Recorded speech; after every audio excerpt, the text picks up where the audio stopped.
గోచార గ్రహ సంచార రీత్యా ధనురాశి వారికి ఈ వారం జరిగే శుభాశుభ విషయానికి వస్తే అనుకున్న ఆదాయానికి ఎటువంటి లోటు లేకుండా గడుస్తుంది. కొంతకాలంగా అర్ధాంతరంగా నిలిచిపోయిన పనులు సైతం ఈ వారం పూర్తి చేస్తారు. విద్యార్థులు నిరుద్యోగులను విజయాలు వరిస్తాయి అని చెప్పవచ్చు. ఇక కీలక సమావేశాల్లో కూడా ఈ రాశి వారు పాల్గొంటారు. ప్రత్యర్థులను సైతం ప్రేమతో ఇట్టే ఆకట్టుకుంటారు. వ్యూహాత్మకంగా వ్యవహరించి కొన్ని దీర్ఘకాలిక వివాదాలను ఈ రాశి వారు పరిష్కరించుకుంటారు. ఆధ్యాత్మిక కార్యక్రమాల్లో కూడా పాల్గొంటారు. స్థిరాస్తి వ్యవహారాల్లో చికాకులు తొలగి ఒడ్డున పడతారు.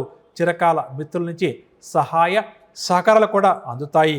దూర ప్రాంతాలు లేదా విదేశాల్లో ఉన్న కుటుంబ సభ్యులు బంధువర్గం వారి నుంచి అందే ఒక సమాచారం ఈ రాశి వారికి చాలా సంతోషాన్ని కలిగిస్తుంది. ధనురాశి వారు చేసే వివాహ ప్రయత్నాలు కూడా కొలిక్కి వస్తాయి. సంతానపరంగా నెలకొన్న ఇబ్బందులన్నీ కూడా తొలగిపోతాయని చెప్పవచ్చు.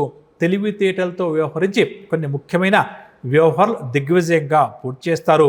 సంఘంలో పలుకుబడి కలిగిన వ్యక్తులతో ఏర్పడే పరిచయాలు వీరికి చాలా ఉత్సాహాన్ని ఇస్తాయి. వాహనాలు, గృహం లాంటివి కొనుగోలు ప్రయత్నాలు ఎవరైతే ఈ రాశి వారు చేస్తారో అవన్నీ కూడా కలిసి వస్తాయి.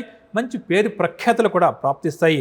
వృత్తి, ఉద్యోగ, వ్యాపారస్తులు గతం కంటే కూడా మెరుగైన ఫలితాలు రావడం వల్ల సంతోషంగా గడుపుతారు. రాజకీయ, పారిశ్రామికతలకు ఆకస్మిక విదేశీ పర్యటన ఉండవచ్చు. వైద్య రంగం వారు, ముఖ్యంగా ధనురాశి ఐటీ రంగం వారికి చెప్పుకోదగిన అభివృద్ధి ఈ వారం కనిపిస్తుంది.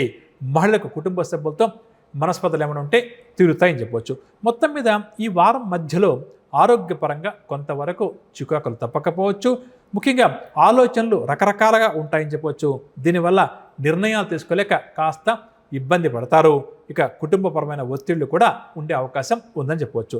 ముఖ్యంగా నక్షత్రపరంగా చూస్తే పూర్వాషాఢ నక్షత్రం వారు ఈ వారం కాస్త జాగ్రత్తగా ముందుకు సాగడం మంచిది అని చెప్పవచ్చు. పరిహార విషయానికి వస్తే ఈ వారం అంతా కూడా ధనురాశి వారు హయగ్రీవ స్వామివారి యొక్క స్తోత్రాలు పఠిస్తూ స్వామివారిని ధ్యానిస్తూ ముందుకు సాగడం వీరికి చాలా మంచిదని చెప్పవచ్చు.